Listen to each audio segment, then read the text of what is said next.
日前我哋就獨家影到唐詩詠翻撻崔建邦，車出車入之餘，仲登堂入室添。唔知係咪因為咁樣刺激到被打舊愛中巴鄺敏慧，嗱聲走去廟街睇相，睇下自己條命同情路係咪真係咁坎坷，着到成個 OL 嘅中巴心事重重咁一個人去到其中一個命理嘅攤檔。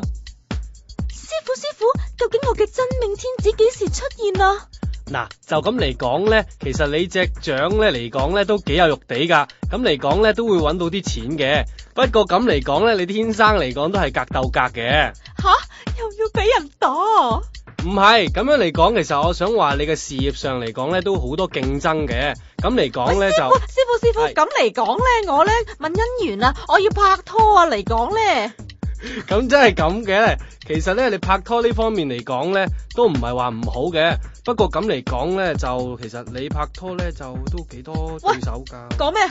聽唔到啊？咦，中巴走咯，不如直接問下佢啦。佢我都係話佢一生之中係個桃花係比較好重咯。就算係有拖拍拖，佢都要有第三者。但係佢始終嚟講咧，將來結婚嗰個就係比較正常啲，同埋一生之中有啲有夫之婦會中意佢，同埋佢個八字係好惹桃花咯，又嗌佢要小心處理一啲感情咯咁樣。哦，原來係咁。師傅仲透露，中巴應該着多啲紅色、黃色嘅衫，唔怪得隔幾日之後，我哋又見到中巴去買鮮色嘅泳衣啦。點解淨係揀泳衣呢？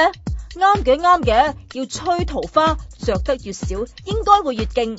講真，中巴嘅姻緣旺唔旺我就真係唔知啦，但係佢嘅事業運應該係幾好。你睇下中巴嘅事業線幾長啊！